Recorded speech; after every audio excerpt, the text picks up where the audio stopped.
শুরু হলো ভাষার মাস ফেব্রুয়ারি। সর্বত্র বাংলা ভাষা চালু না হওয়ায় ভাষা সৈনিকদের ক্ষোভ।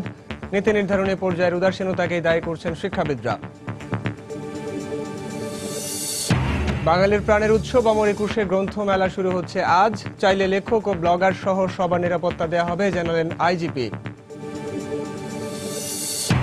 সারা দেশে একযোগে অনুষ্ঠিত হচ্ছে এসএসসি ও সমমানের পরীক্ষা। অংশ নিচ্ছে প্রায় 17 লাখ পরীক্ষার্থী, নিরাপত্তা জোরদার। পদ্মা সেতুর কাজে সবচেয়ে বেশি চ্যালেঞ্জিং নদী শাসন প্রকল্প, বলছেন সংশ্লিষ্টরা। শীত মৌসুমের সুবিধা নিয়ে দ্রুত এগিয়ে চলছে কাজ। এবং জঙ্গি সংগঠনের নামে রাজশাহী বিশ্ববিদ্যালয়ের শিক্ষকদের কাছে মোটা অঙ্কের টাকা চাঁদা দাবি করায় আতঙ্ক। দ্রুত চক্রটি গ্রেফতার করে দৃষ্টান্তমূলক শাস্তি দাবি।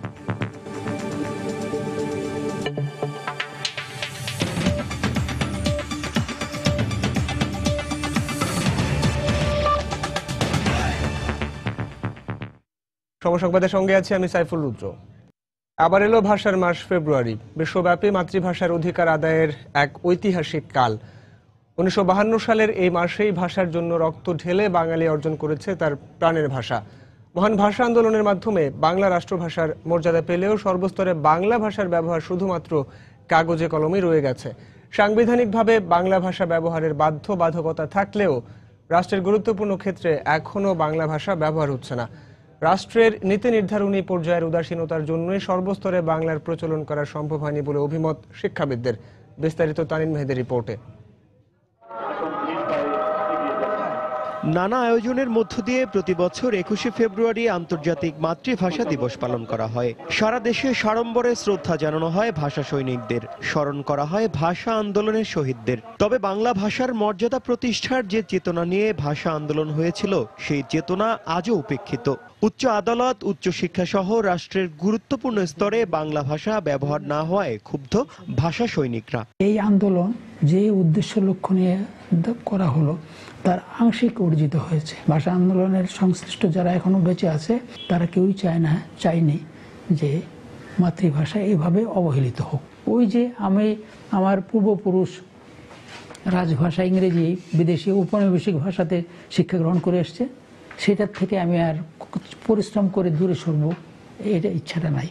শিক্ষাবিদরা বলছেন বাংলা ভাষা ব্যবহারে সাংবিধানিক বাধ্যবাধকতা থাকলেও রাষ্ট্রীয় পৃষ্ঠপোষকতার অভাবে সর্বস্তরে মাতৃভাষা বাংলার ব্যবহার এখনো নিশ্চিত করা সম্ভব হয়নি। বাংলা ভাষাকে যে সর্বস্তরে প্রচলন করতে হবে, তার যে বিকাশ ঘটাতে হবে, সেইটি কিন্তু আমাদের জন্য চ্যালেঞ্জ ছিল। যে আমরা কেবল অধিকার পাবো না, আমরা এইটাকে চ্যালেঞ্জ হিসেবে গ্রহণ করব, সেই চ্যালেঞ্জ আমরা গ্রহণ করতে পারিনি। রাষ্ট্রকেই সিদ্ধান্ত নিতে হবে যে তারা কিভাবে এই ভাষাকে ব্যবহার করবে, কোন স্তরে এটার প্রচলন ঘটাবে, কিভাবে ঘটাবে। কেবল যে ফেব্রুয়ারি মাসে এলে এই সমস্যাটা নিয়ে চিন্তা করি, এটা ফেব্রুয়ারি মাসের চিন্তা না, এটা সার্বক্ষণিক চিন্তা হওয়া উচিত। দেশের শিক্ষা ব্যবস্থার শ্রেণী বৈষম্য বাংলা ভাষার চর্চা বাড়ানোর পথে অন্তরায় বলে মনে করেন এই শিক্ষাবিদ। তানিন মেহেদি, সময় সংবাদ, ঢাকা। আজ শুরু হচ্ছে বাঙালির প্রাণের উৎসব অমর একুশে গ্রন্থমেলা। ইতিমধ্যে মেলা প্রাঙ্গণে প্রস্তুতির প্রায় সব কাজ শেষ করেছে বাংলা একাডেমি। আর প্রকাশকরা শেষ মুহূর্তে বরাদ্দ করা স্টলের সাজসজ্জার কাজে ব্যস্ত সময় পার করছেন। রাজনৈতিক কোনো উত্তাপ না থাকায় এবার বইমেলায় পাঠক, দর্শক, ক্রেতাদের অনেক বেশি সাড়া মিলবে বলে প্রত্যাশা তাদের। আরও জানাচ্ছেন আতিকুর রহমান তমাল। বছর ঘুরে আবার হাজির বাঙালির প্রাণের মেলা। তাই পেরেকের শব্দ আর নতুন রঙের ঝাঁঝালো গন্ধ মনে করিয়ে দিচ্ছে প্রতীক্ষার অবসান শেষ। সেই চেনা দৃশ্যে রঙিন হয়েছে একাডেমি ও সোহরাওয়ার্দী উদ্যান। এবছর প্রায় 402টি প্রতিষ্ঠানকে জায়গা দিয়েছে বাংলা একাডেমি। প্রকাশকরা আশা করছেন রাজনৈতিক হানাহানি মুক্ত এবছরের মেলা সব দিক দিয়েই সফল হবে। এবছর যেহেতু আমরা সব দিক থেকে স্থির অবস্থাতে আছি বাংলাদেশ, আমাদের সকলের প্রত্যাশা, সকল প্রকাশকই মনে করছেন যে এইবারে বইমেলা খুব জমজমাট হবে। প্রচারেরও দরকার আছে যে বইমেলা এবার সবচেয়ে বেশি নিরাপদ। এই প্রচারটা যদি হয় আমি আশা করি যে পাঠক সংখ্যা অনেক বেশি আসবে আগের চেয়ে। গতবারের তুলনায় 3 গুণ প্রায় পরিসর, স্টলও অনেক বেড়েছে, গতবারের থেকে অনেক বড় হচ্ছে মেলা। এবছর লিপ ইয়ার হয় একদিন বেশি পেয়ে মেলা চলবে 29 দিন। একে তো বইমেলা, তার উপর চলতি বছর 60 বছর বয়সে পা দিল বাংলা একাডেমি। এ কারণে মেলাকে ঘিরে উচ্ছ্বাসটা যেন একটু বেশি। বলছেন আয়োজকরা। বাংলাদেশের যে সাংস্কৃতিক জাগরণ, সেক্ষেত্রে বাংলা একাডেমির ভূমিকা আছে।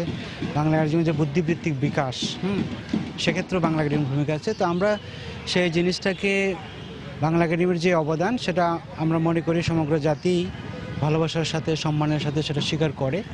এবং আমরা এই বইমেলাকেও হীরক জয়ন্তী উপলক্ষে, আমাদের এই বইমেলার মূল থিম হচ্ছে বাংলা একাডেমির হীরক জয়ন্তী। লেখক অভিজিতের মতো কেউ যেন কখনোই মেলায় এসে হামলার শিকার না হন, সেদিকে করোনা নজরদারি রাখা হয়েছে বলেও জানালেন তারা। অভিজিতের ঘটনা, তারপরে এর আগে বিশিষ্ট লেখক হুমায়ুন আজাদের ঘটনা, এগুলি থেকে কিন্তু আমরা যে অভিজ্ঞতা নিয়েছি, সেটা আলোকে এবার কিন্তু শুরু থেকেই নিরাপত্তা বিষয়টার উপর বিশেষ জোর দেওয়া হয়েছে। বইয়ের আলোয় আলোকিত হয়ে সমস্ত অন্ধকার আর অন্যায়ের বিরুদ্ধে রুখে দাঁড়াবে বাঙালি, এমনটাই চাওয়া বইপ্রেমীদের। আতিকুর রহমান তামাল, সময় সংবাদ, ঢাকা। সারা দেশে আজ একযোগে শুরু হয়েছে এসএসসি দাখিল ও সমমানের পরীক্ষা। প্রথম দিনে অনুষ্ঠিত হচ্ছে বাংলা প্রথম পত্র। সকাল 10টায় পরীক্ষা শুরু হয়েছে, চলবে দুপুর 1টা পর্যন্ত। অন্যান্যবার লিখিত মাধ্যমে পরীক্ষা শুরু হলেও এবার পরীক্ষা পদ্ধতিতে কিছুটা পরিবর্তন আনা হয়েছে। এবছর আগে নেওয়া হচ্ছে বহু নির্বাচনী বা এমসিকিউ পরীক্ষা। গতবারের চেয়ে 1.5 লাখেরও বেশি বেড়ে এবছর পরীক্ষায় অংশ নিচ্ছে 16,51,523 জন শিক্ষার্থী। এদের মধ্যে 8,42,933 জন ছাত্র এবং 8,08,590 জন ছাত্রী রয়েছে। এবার দেশে 3,143টি কেন্দ্রে এবং দেশের বাইরে 8টি কেন্দ্রে পরীক্ষা অনুষ্ঠিত হচ্ছে। পরীক্ষা চলাকালে অনাকাঙ্ক্ষিত পরিস্থিতি মোকাবিলায় আইন শৃঙ্খলা রক্ষাকারী বাহিনীর পর্যাপ্ত সংখ্যক সদস্য মোতায়েন আছে। ব্যবহারিক পরীক্ষার মধ্য দিয়ে 14 মার্চ পরীক্ষা শেষ হবার কথা রয়েছে।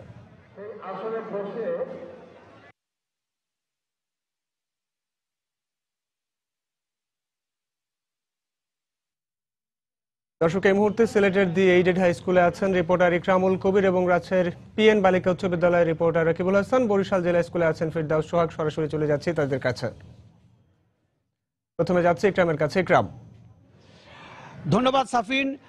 সারা দেশের মতো সিলেটে অত্যন্ত শান্তিপূর্ণভাবে এসএসসি পরীক্ষা শুরু হয়েছে। কিছু সময় আগে 10টার থেকে এখানে বাংলা প্রথম পত্রের পরীক্ষা শুরু হয়েছে। সাফিন, আপনি জানেন যে এবার একটু পরীক্ষার মধ্যে একটি ব্যতিক্রম আনা হয়েছে। সেটা হচ্ছে কি, অন্যবার যে নৈবিত্তিক পরীক্ষাটা দেওয়া হতো রচনামূলক পরীক্ষার পরে, এবার কিন্তু নৈবিত্তিক পরীক্ষা আনা হয়েছে। প্রথমে নৈবিত্তিক পরীক্ষা শেষ করে তারপরে সৃজনশীল বা রচনামূলক পরীক্ষা দিবে শিক্ষার্থীরা। সেক্ষেত্রে এবার এইটাই হচ্ছে গিয়ে পরীক্ষার ব্যতিক্রম। আমি যে সেন্টারে দাঁড়িয়ে আছি, এটা হচ্ছে সিলেটের 2 নম্বর কেন্দ্র। সিলেটের যে 119টি কেন্দ্র রয়েছে তার মধ্যে এইটি একটি কেন্দ্র। এখানে 712 জন পরীক্ষার্থী পরীক্ষা দিচ্ছে বিভিন্ন স্কুলে। এবং সাফিন, সিলেটে এবার সিলেট শিক্ষা বোর্ডের অধীনে 4টি জেলায় 84,586 জন পরীক্ষা দিচ্ছে। গতবারের তুলনায় এবার 12,326 জন পরীক্ষার্থী বেড়েছে। এবার এই পরীক্ষার্থীদের মধ্যে ব্যতিক্রম হচ্ছে গিয়ে এবার ছাত্র তুলনায় ছাত্রীর সংখ্যা প্রায় 9,000। ছাত্র আছে 37,696 জন এবং ছাত্রীর সংখ্যা হচ্ছে 46,892 জন। এবং আমরা যেটা দেখেছি যে এই কেন্দ্র সহ অন্য কয়েকটি কেন্দ্র আমি সকালবেলা ঘুরে দেখেছি যে আইন শৃঙ্খলা বাহিনীর সদস্যরা কড়াকড়ি আরোপ করেছে। এবং এখানে আমি দেখতে পাচ্ছি যে বেশ 6-7 জন নারী এবং পুরুষ সদস্য রয়েছে। পুলিশের বাইরেও টহলরত রয়েছে। এবং সারা সিলেট বিভাগে যে কেন্দ্রগুলো রয়েছে সেই কেন্দ্রগুলো পর্যবেক্ষণের জন্য 50টি ভিজিলেন্স টিম এবং এই সিলেটের জন্য 5টি অতিরিক্ত টিম বিভিন্ন জায়গায় তারা দেখবেন এবং কেন্দ্রগুলো ঘুরে ঘুরে দেখবেন। ইতিমধ্যে সিলেট শিক্ষা বোর্ডের চেয়ারম্যান সহ অন্যান্য ঊর্ধ্বতন কর্মকর্তারা সিলেটের বিভিন্ন কেন্দ্র ঘুরে ঘুরে দেখছেন এবং কোথাও কোনো ধরনের অপ্রীতিকর ঘটনা এবং যারা শিক্ষার্থীরা এসে অত্যন্ত শান্তিপূর্ণভাবে সিলেটের এই যে এসএসসি পরীক্ষা, যে একটি উল্লেখযোগ্য পরীক্ষা, ছাত্র জীবনে একটি উল্লেখযোগ্য পরীক্ষা শুরু হয়েছে। সাফিন, এই ছিল সিলেটের এসএসসি পরীক্ষার সর্বশেষ খবর। এবার আমি রাজশাহীর এসএসসি পরীক্ষার খবর জানার জন্য চলে যাচ্ছি রাকিবের কাছে। ধন্যবাদ ইকরাম। রুদ্র, আমরা এখন রাজশাহী পিএন স্কুলের সামনে আছে এবং আপনি জানেন যে আজকে সারা দেশেই এসএসসি পরীক্ষা অনুষ্ঠিত হচ্ছে এবং বাংলা প্রথম পত্র আজকে অনুষ্ঠিত হচ্ছে। আমরা জানতে পেরেছি যে পিএন স্কুলে কিন্তু 12টি স্কুলের আসন এখানে নির্ধারণ করা হয়েছে এবং মোট শিক্ষার্থীর সংখ্যা 852। তবে আজকে পরীক্ষা দিচ্ছে বাংলা বিষয়ে 832 জন। এছাড়া কিন্তু রাজশাহী শিক্ষা বোর্ডের সম্মানিত পরীক্ষা নিয়ন্ত্রক শামসুল কালাম আজাদ তিনি জানিয়েছেন যে রাজশাহীতে শিক্ষা বোর্ডের অধীনে 1,52,566 জন পরীক্ষার্থী অংশ নিচ্ছে। তাদের মধ্যে 79,755 জন ছাত্র এবং ছাত্রীর সংখ্যা হচ্ছে ৭২,৮০০ জন। এছাড়া কিন্তু আমরা আজকে এখানে দেখেছি সকাল থেকে যে অভিভাবকরা তারা তাদের ছেলে মেয়েদেরকে নিয়ে এসেছে এবং পরীক্ষা হল পর্যন্ত গিয়েছে তারা, এবং তাদের একটি অভিযোগ ছিল, সেই অভিযোগটি হচ্ছে যে আসলে হলরুমে আসলে আলোর স্বল্পতা এবং সেই সাথে বেঞ্চগুলো আসলে পরীক্ষার ভালো না। তো এই ছিল আমার কাছে রাজশাহীর সর্বশেষ খবর। আমরা চলে যাচ্ছি বরিশালে ফেরদৌস সোহাগের কাছে। রাকিব, আপনাকে ধন্যবাদ। সারা দেশের মতো বরিশালেও একযোগে শুরু হয়েছে এসএসসি পরীক্ষা। আজ বরিশাল শিক্ষা বোর্ডের অধীনে এই পরীক্ষা শুরু হয়েছে কিছুক্ষণ আগে 10টার দিকে। পিনপতন নীরবতার মধ্য দিয়ে অত্যন্ত শান্তিপূর্ণ এবং সুষ্ঠু পরিবেশে সুন্দরভাবে শুরু হয়েছে এই পরীক্ষাটা। আমি কিছুক্ষণ আগে কথা বলেছিলাম যারা পরীক্ষা দিতে এসছে শিক্ষার্থী, তাদের সাথে। তারা একটি কথা বলতে চায় যে কোনো ধরনের প্রশ্নপত্র ফাঁসের গুজবটি যেন না থাকে, এই বিষয়টি তারা নিশ্চিত হতে চায়। আমরা কথা বলেছিলাম এই যারা গুজবের সাথে জড়িয়ে থাকে তারা যেন তাদেরকে যেন ফাইন্ড আউট করা হয়, কোনো ধরনের গুজব আসলে পরে সেটিকে যেন এমনভাবে নিবৃত্ত করা হয় যাতে এই ধরনের গুজব আর কখনো না আসে। এটাই হচ্ছে পরীক্ষার্থীদের কামনা। বরিশাল শিক্ষা বোর্ডের আগে একটু জানিয়ে রাখি যে বরিশাল শিক্ষা বোর্ডে এবার মোট পরীক্ষার্থী হচ্ছে ৮২,২৪৩ জন। এর মধ্যে ছাত্র ৪১,৪৪৪ আর ছাত্রী হচ্ছে ৪০,৪৯৯ জন। এখানে পরীক্ষা কেন্দ্র আছে ১৪৬টি। পরীক্ষা তদারকির জন্য ভিজিলেন্স টিম রয়েছে ৯টি। এছাড়া প্রতি উপজেলায় কিন্তু একটি করে টিম গঠন করা হয়েছে, যেসব টিমে ৮ জন করে সদস্য থাকবেন। আর মোট ১৩৯০টি শিক্ষা প্রতিষ্ঠান থেকে পরীক্ষার্থীরা বরিশালে এবার এসএসসি পরীক্ষায় অংশগ্রহণ করেছে। আমি কিছুক্ষণ আগে কথা বলেছিলাম বরিশাল শিক্ষা বোর্ডের চেয়ারম্যান মহোদয়ের সাথে, প্রফেসর মোহাম্মদ জিয়াউল হক। তিনি কিছুক্ষণ আগে আমাদের সাংবাদিকদের সাথে কথা বলছিলেন। তিনি জানিয়েছেন যে কোনো মূল্যে পরীক্ষা সুষ্ঠু, সুন্দর ও নির্বিঘ্ন করতে তারা যথাযথ ব্যবস্থা গ্রহণ করেছেন। প্রতিটি পরীক্ষা কেন্দ্রে কিন্তু প্রচুর সংখ্যক পুলিশ মোতায়েন করা হয়েছে। পরীক্ষার্থীরা যখন কেন্দ্রে প্রবেশ করে তাদেরকে কিন্তু তারা যাতে কোনো ধরনের অবৈধ জিনিসপত্র নিয়ে প্রবেশ করতে না পারে, নকল সামগ্রী নিয়ে প্রবেশ করতে না পারে, সে লক্ষ্যে কিন্তু তাদেরকে যথাযথভাবে ভেতরে ঢোকানো হয়েছে। সময় মতো পরীক্ষা শুরু হয়েছে, চলছে এই পরীক্ষা। এই ছিল মোটামুটি আমার কাছে থাকা বরিশালের পরীক্ষার খবরাখবর। আমরা এখন ফিরছি স্টুডিওতে। রুদ্র। ইকরাম, আপনার সঙ্গে আছি আমি সাইফুল রুদ্র। দর্শক, সিলেটের দি এইডেড হাই স্কুল থেকে জানাচ্ছিলেন ইকরামুল কবির, রাজশাহীর পিএন বালিকা উচ্চ বিদ্যালয় থেকে রাকিবুল হাসান এবং বরিশাল জেলা স্কুল থেকে জানাচ্ছিলেন ফেরদৌস সোহাগ। আপনারা জানেন যে আজ এসএসসি পরীক্ষা এবং সমমানের পরীক্ষা শুরু হয়েছে, সেই খবরাখবর জানাচ্ছিলেন তারা। দর্শক, এই মুহূর্তে রাজধানীর তেজগাঁও সরকারি বালিকা বিদ্যালয়ে এসএসসি পরীক্ষা কেন্দ্র পরিদর্শন শেষে কথা বলছেন শিক্ষামন্ত্রী নুরুল ইসলাম নাহিদ। সরাসরি চলে যাচ্ছে সেখানে।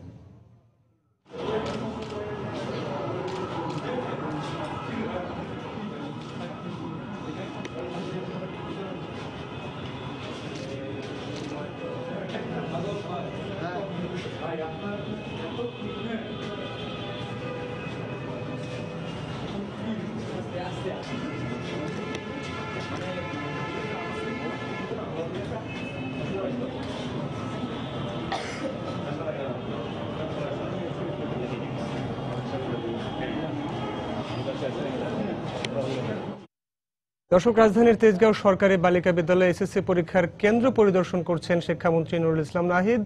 কেন্দ্র পরিদর্শন শেষে তিনি সাংবাদিকদের সঙ্গে কথা বলবেন, তখন আমরা আবারও যোগ দেব সেখানে। এদিকে এসএসসি ও সমমানের পরীক্ষার্থীদের কথা বিবেচনা করে আজকের মন্ত্রিসভার বৈঠকের স্থান ও সময়ে পরিবর্তন এনেছেন প্রধানমন্ত্রী শেখ হাসিনা। সচিবালয়ের পরিবর্তে বৈঠক অনুষ্ঠিত হবে তেজগাঁওয়ে প্রধানমন্ত্রীর কার্যালয়ে। গতকাল বিকেলে প্রধানমন্ত্রীর প্রেস উইং থেকে এই তথ্য জানানো হয়। পরীক্ষার্থীরা যাতে যানজটের শিকার না হন সে কারণে মন্ত্রিসভার বৈঠকের স্থান পরিবর্তনের সিদ্ধান্ত নিয়েছেন প্রধানমন্ত্রী। পরীক্ষা শুরুর পর প্রধানমন্ত্রী গণভবন থেকে তার তেজগাঁওয়ের কার্যালয়ে যাবেন। এরপরই অনুষ্ঠিত হবে মন্ত্রিসভার বৈঠক।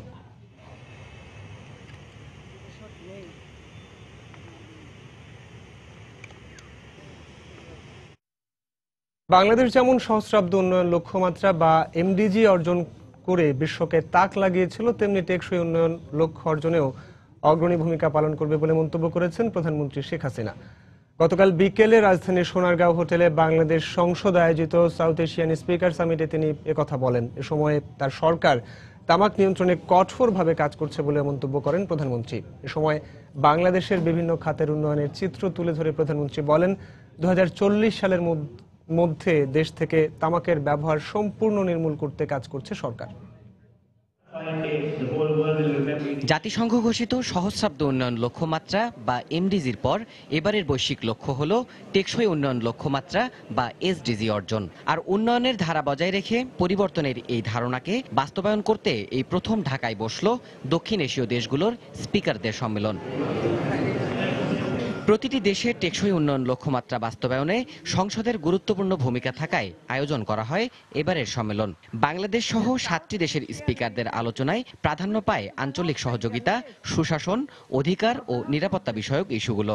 সম্মেলনের সমাপনী অনুষ্ঠানে প্রধান অতিথির বক্তব্যে প্রধানমন্ত্রী শেখ হাসিনা বলেন, এমডিজির মতো এসডিজি বাস্তবায়নেও বাংলাদেশ উদাহরণ সৃষ্টি করবে। বাংলাদেশে আমরা এমডিজি বাস্তবায়নে প্রেরণায় উদ্বুদ্ধ হয়ে এবং এমডিজির সাফল্যের উপর ভর করে এসডিজি বাস্তবায়নের জন্য পদক্ষেপ নিয়েছি এবং আমরা প্রস্তুত হচ্ছি। এর জন্য দ্বিপাক্ষিক ও বহুপাক্ষিক বৈশ্বিক অংশীদারিত্বেরও প্রয়োজন রয়েছে। এমডিজি বাস্তবায়নের মাধ্যমে বিশ্বকে যেমন তাক লাগিয়ে দিতে সক্ষম হয়েছি, ইনশাআল্লাহ এসডিজি বাস্তবায়নের ক্ষেত্রেও আমরা এই সাফল্য অর্জন করতে পারব বলে বিশ্বাস করি।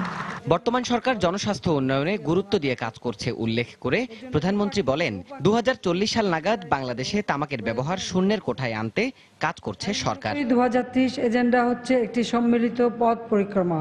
এর বাস্তবায়নে আন্তর্জাতিক সম্প্রদায়কে এগিয়ে আসতে হবে, আরও বেশি কার্যকর ভূমিকা রাখতে হবে।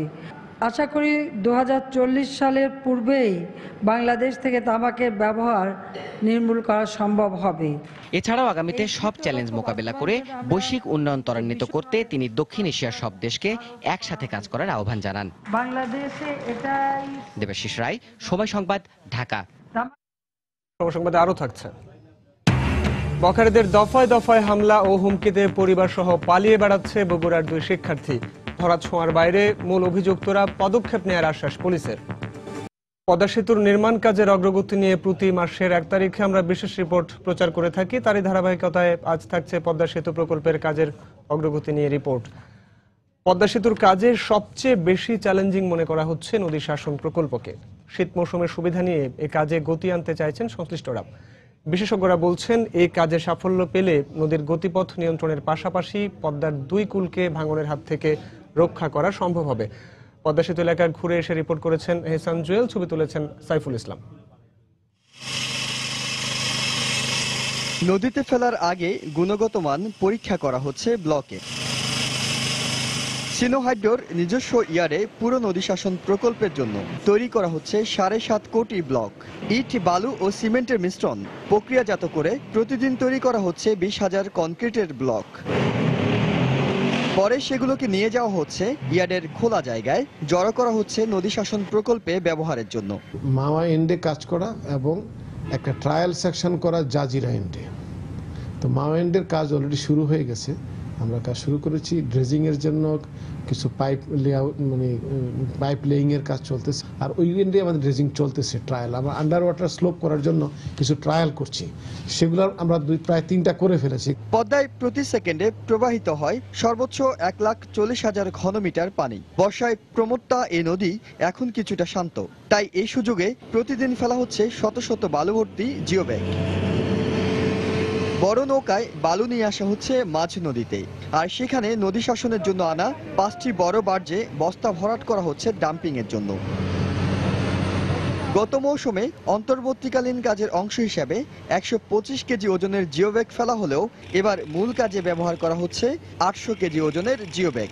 চলতি মৌসুমে মাওয়া প্রান্তে ফেলা হচ্ছে 14 লাখ বস্তা। সেতু নির্মাণে দুপার রক্ষার পাশাপাশি নদীর স্রোতকে নিয়ন্ত্রণের জন্যই এই নদী শাসন প্রকল্প। পদ্মা সেতুর নদী শাসন খুবই কঠিন কাজ।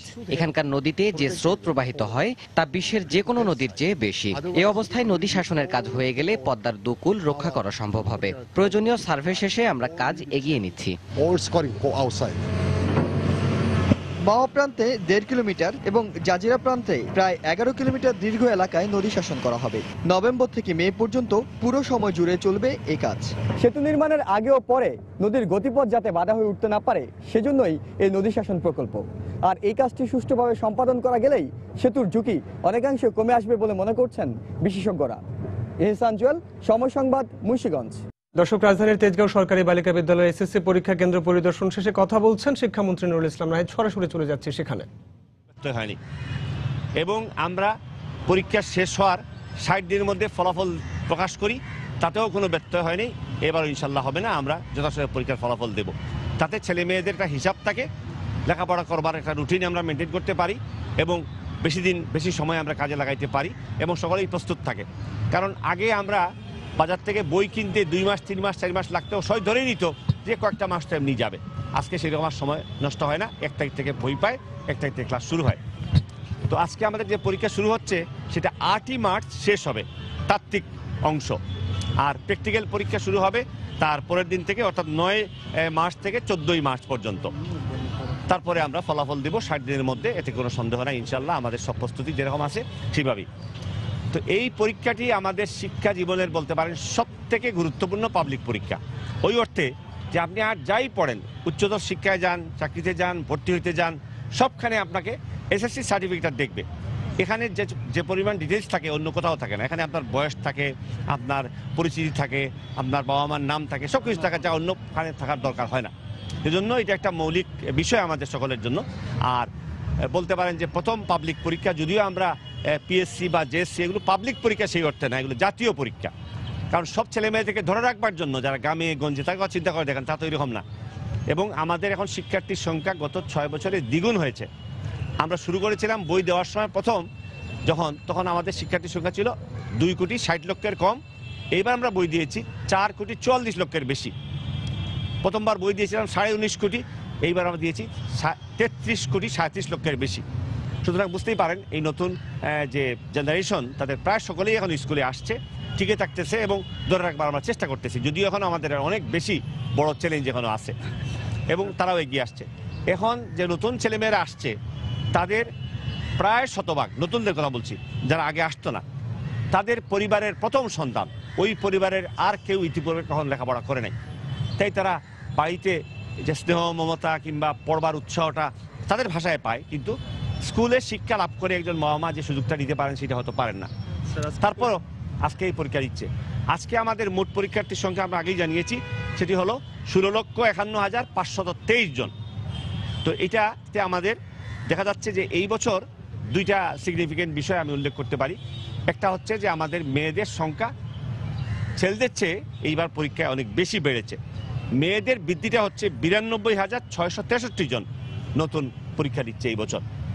আর আমাদের বিজ্ঞানের ক্ষেত্রে আমাদের যে সংখ্যা ছিল, আমাদের যে উদ্বেগ ছিল, এটা আমরা কাটিয়ে উঠেছি। আমি আগেও বলেছি যে এখন আমাদের ছেলেমেয়েরা অনেক বেশি করে বিজ্ঞান পড়ছে এবং এই বছরও আমাদের বিজ্ঞানের ছেলেমেয়েদের যে বৃদ্ধি এই পরীক্ষা, সেটা হচ্ছে 56,286 জন।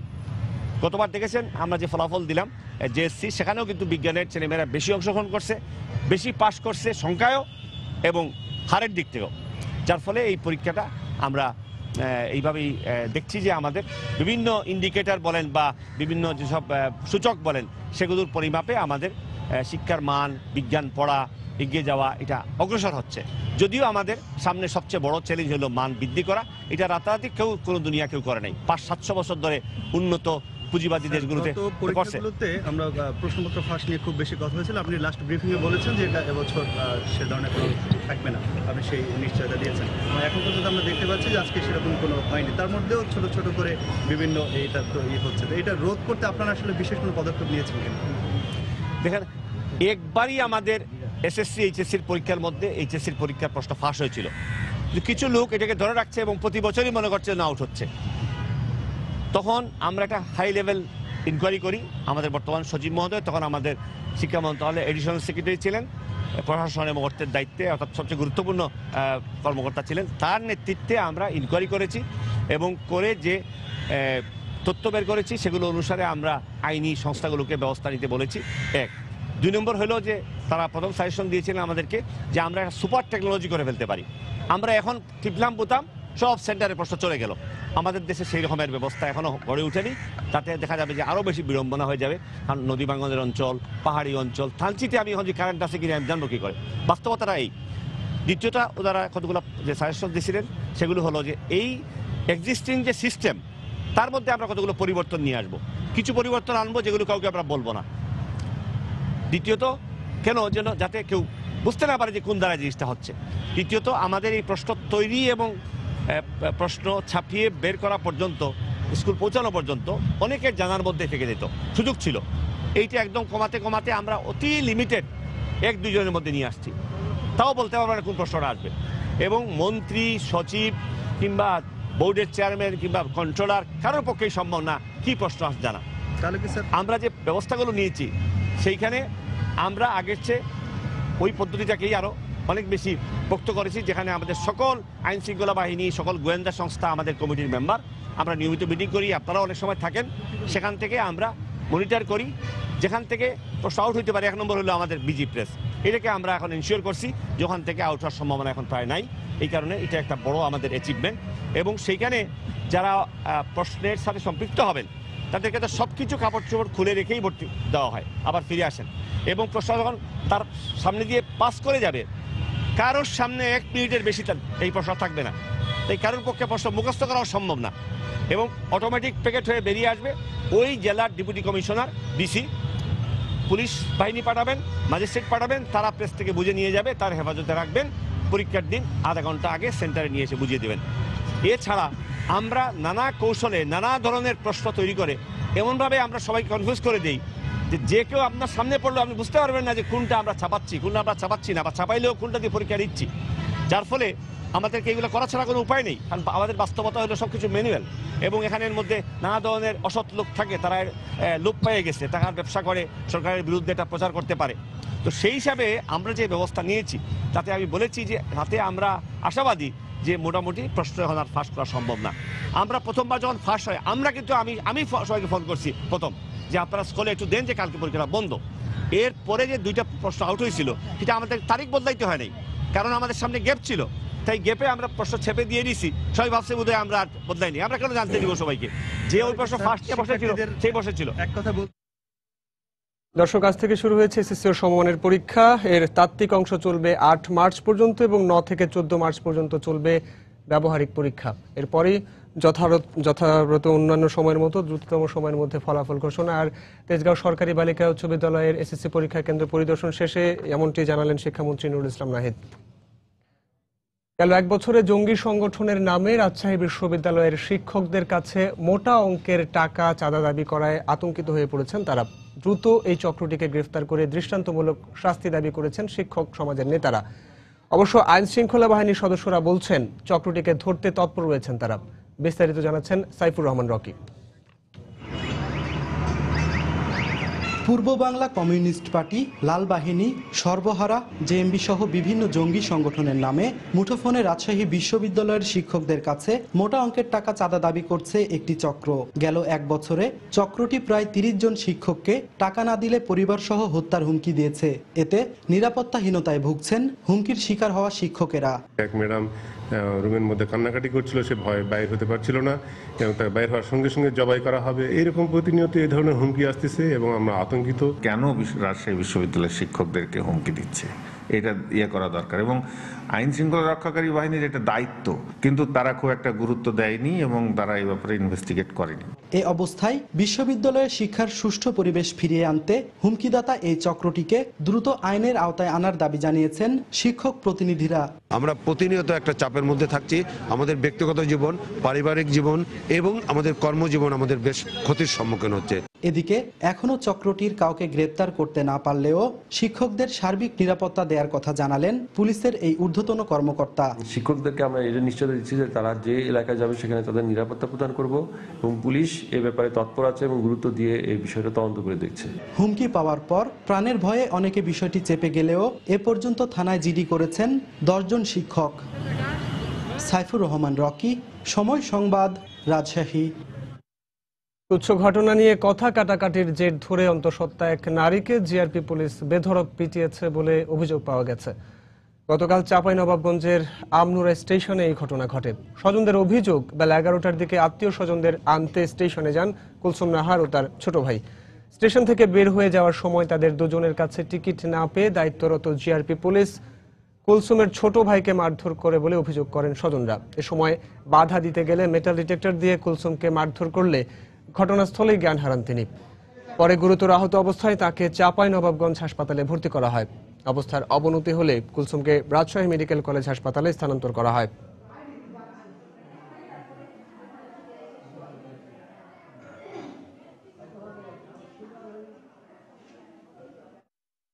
পুলিশ টিকিট দেখতে চেয়ে অযথা মারে। আমরা তো রিসিভ করতে গেছি, তারপরে আমি তাকে বাঁচাতে গেলে আমাকে পুলিশ আঘাত করে, মারতে মারতে ডিটেক্টরটা পুরোই ভেঙে ফেলছে। পেশেন্টটা 3 মান্থ প্রেগনেন্ট, এই জন্য আমরা আসলে একটু কনসিয়াস এই ব্যাপারে, ওয়ারিডও আছি। সিটি স্ক্যান আসলে আমরা বলতে পারবো।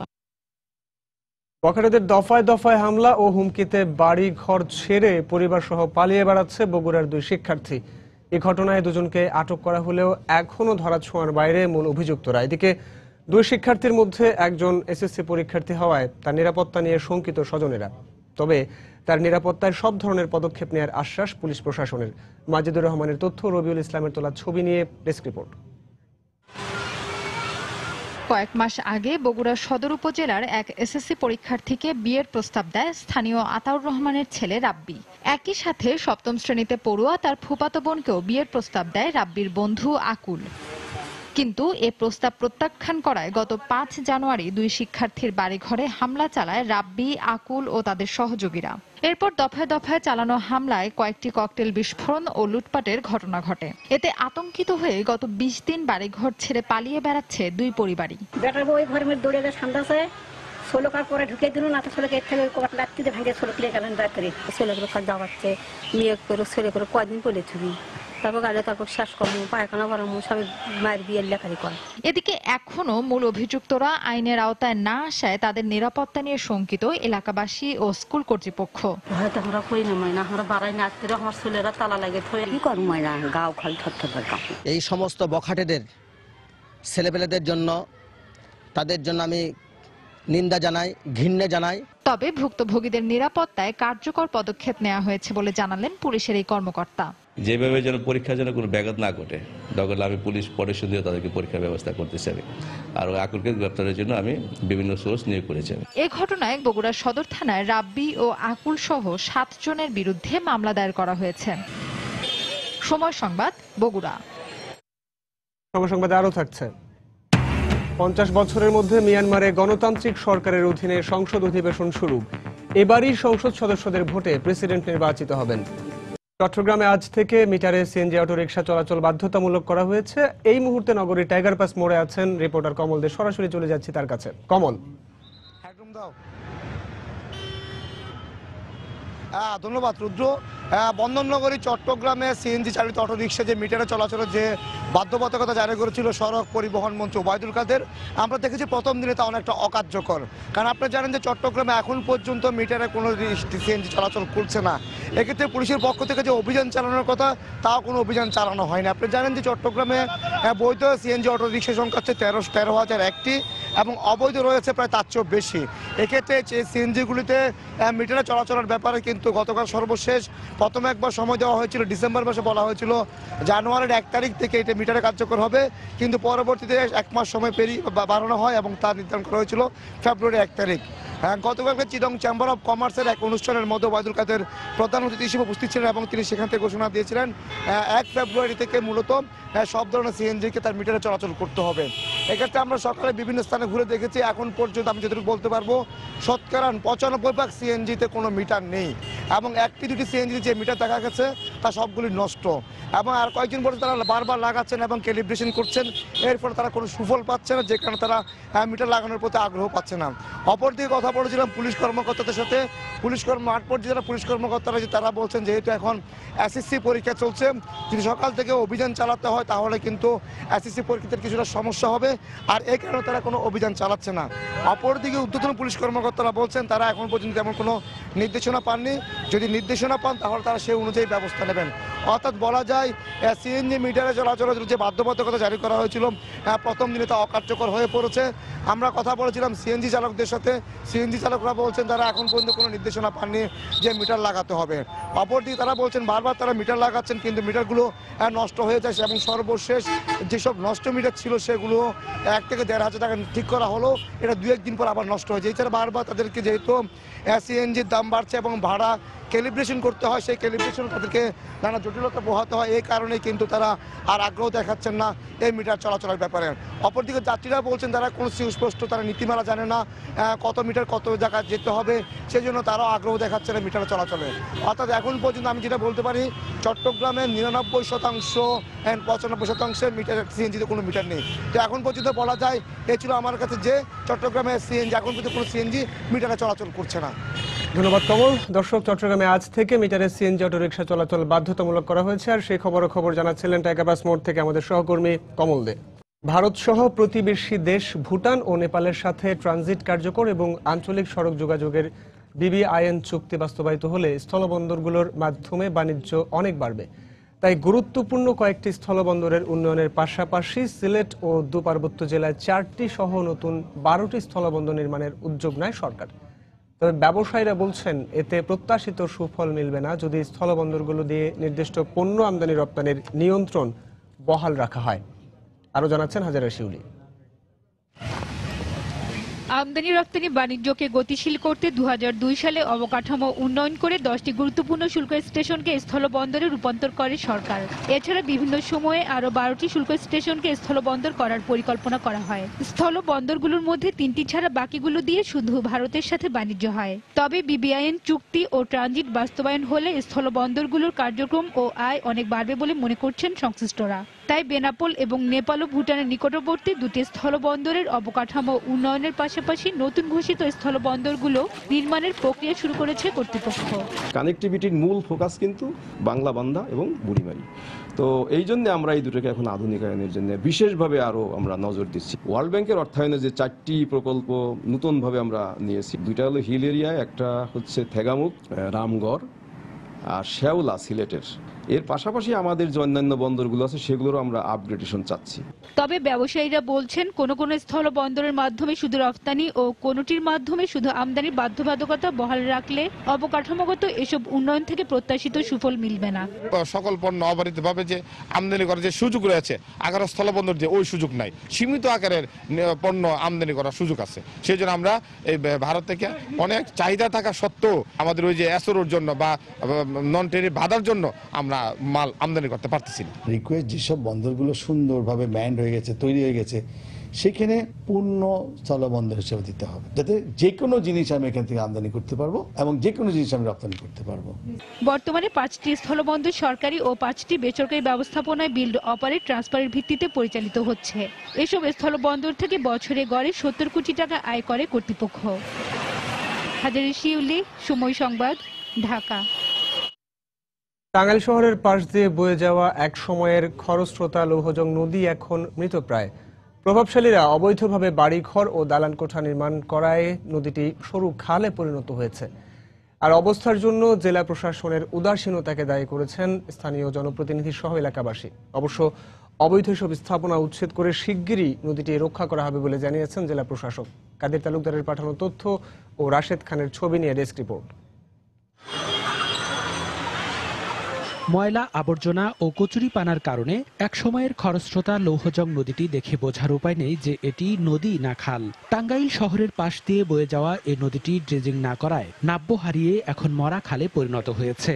সেই সঙ্গে দুপাশে অবৈধ বাড়িঘর ও দোকানপাট নির্মাণ করায় শুরু হয়ে যাচ্ছে এর সীমানা। নদীটা ভরাট হয়ে যাওয়ার পরে এই শহরের অবস্থা খুব খারাপ হয়ে গেছে। আমরা চাইবো যে এই ব্যাপারে প্রশাসন সজাগ হোক এবং দৃষ্টি দেয়। নদীটির এই বেহাল অবস্থার জন্য জেলা প্রশাসনের উদাসীনতাকে দায়ী করলেন স্থানীয় এ জনপ্রতিনিধি। জেলা প্রশাসনের যারা এখানে দায়িত্বে আছেন, ভূমির দায়িত্বে আছেন, তাদের উদাসীনতার কারণে ভূমিদস্যু আছে লৌহজং নদীর, বিশেষ করে কাকমারি ব্রিজের থেকে দক্ষিণ পাশে যে জায়গাগুলো আছে সেইগুলা খাস খতিয়ানের জায়গা, সেইগুলাকে জাল খারিজ করে তারা বিক্রি করতেছে। অবশ্য সীমানা নির্ধারণ সহ অবৈধ স্থাপনা উচ্ছেদ করে নদীটি রক্ষার আশ্বাস দিলেন জেলা প্রশাসক। বিআইডব্লিউটি প্রতিনিধি সহ আমাদের ভূমি অফিসের এসি ল্যান্ড সার্ভেয়ার তারা সমন্বিতভাবে সীমানাটা নির্ধারণ করার পরে আমরা উচ্ছেদে কার্যক্রমে হাত দেব। লৌহজং নদীর দুপাশে সহস্রাধিক অবৈধ স্থাপনা গড়ে ওঠায় এর প্রস্থ 600 ফুট থেকে কমে 100 ফুটে এসে দাঁড়িয়েছে। সময় সংবাদ, টাঙ্গাইল। দেশের বাইরের খবর। মিয়ানমারে 50 বছরের মধ্যে গণতান্ত্রিক সরকারের অধীনে সংসদ অধিবেশন শুরু হয়েছে। এর মধ্য দিয়ে দেশটিতে দীর্ঘদিনের সেনা শাসনের অবসান ঘটল। চলতি অধিবেশনেই সংসদ সদস্যদের ভোটে প্রেসিডেন্ট নির্বাচন করা হবে। সাংবিধানিক বাধা থাকায় প্রেসিডেন্ট হতে পারবেন না দেশটির অবিসংবাদিত নেত্রী অং সান সুচি। এর আগে গেল বছরের নভেম্বরে অনুষ্ঠিত জাতীয় নির্বাচনে সুচির দল national League for democracy NLD 80% vote পেয়ে সংখ্যাগরিষ্ঠতা লাভ করে। তবে পার্লামেন্টের 25 ভাগ আসন সেনাবাহিনীর জন্য সংরক্ষিত রয়েছে। এছাড়া দেশটির গুরুত্বপূর্ণ বেশ কয়েকটি মন্ত্রণালয়েরও দায়িত্বে থাকছে সেনাবাহিনী। নাইজেরিয়ার বর্নো রাজ্যের উত্তর পূর্বাঞ্চলীয় মাইদুগুরি শহরে জঙ্গি গোষ্ঠী বোকো হারামের হামলায় অন্তত 86 জন নিহত হয়েছে বলে জানিয়েছে আন্তর্জাতিক গণমাধ্যমগুলো। প্রত্যক্ষদর্শীর বরাত দিয়ে সংবাদ মাধ্যম আল জাজিরা জানায়, মাইদুগুরি থেকে 5 কিলোমিটার দূরে দালোরি গ্রামে শনিবার মধ্যরাতে ঘুমন্ত মানুষের উপর জঙ্গি সদস্যরা আকস্মিক হামলা চালায়। দুটি গাড়ি ও মোটরসাইকেল যোগে গ্রামে প্রবেশ করে জঙ্গিরা প্রায় 4 ঘন্টা ধরে গ্রামবাসীর উপর নির্বিচারে গুলি ছোড়ে এবং ঘরবাড়িতে আগুন ধরিয়ে দেয়। অনেক মানুষ পুড়ে যাওয়ায় তাদের পরিচয় শনাক্ত করা সম্ভব হচ্ছে না। প্রাণ বাঁচাতে গ্রামের বাসিন্দারা পালানোর চেষ্টা করলে 3টি আত্মঘাতী বোমা হামলাও চালায় জঙ্গিরা। নাইজেরিয়ায় গত 7 বছরে বোকো হারামের তাণ্ডবে প্রাণ হারিয়েছে 20,000 মানুষ, আর গৃহহারা হয়েছে অন্তত 40 লাখ।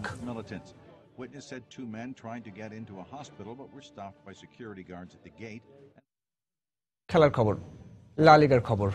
এসপানিওলের বিপক্ষে গোল উৎসব করল রিয়াল মাদ্রিদ। গেল রাতে নিজেদের মাঠ সান্তিয়াগো বার্নাবুতে ক্রিস্টিয়ানো রোনালদোর হ্যাটট্রিকে কাতালান ক্লাবটিকে 6-0 গোলে উড়িয়ে দিয়েছে রিয়াল।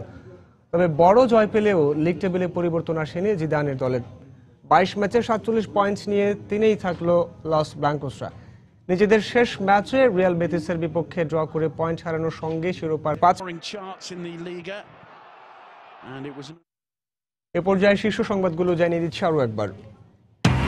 শুরু হলো ভাষার মাস ফেব্রুয়ারি। সর্বত্র বাংলা ভাষা চালু না হওয়ায় ভাষা সৈনিকদের ক্ষোভ। নীতি নির্ধারণী পর্যায়ের উদাসীনতাকেই দায়ী করছেন শিক্ষাবিদরা। সারা দেশে একযোগে অনুষ্ঠিত হচ্ছে এসএসসি ও সমমানের পরীক্ষা। অংশ নিচ্ছে প্রায় 17 লাখ শিক্ষার্থী। প্রশ্নপত্র ফাঁস রোধে বিশেষ ব্যবস্থা নেওয়া হয়েছে জানালেন শিক্ষামন্ত্রী।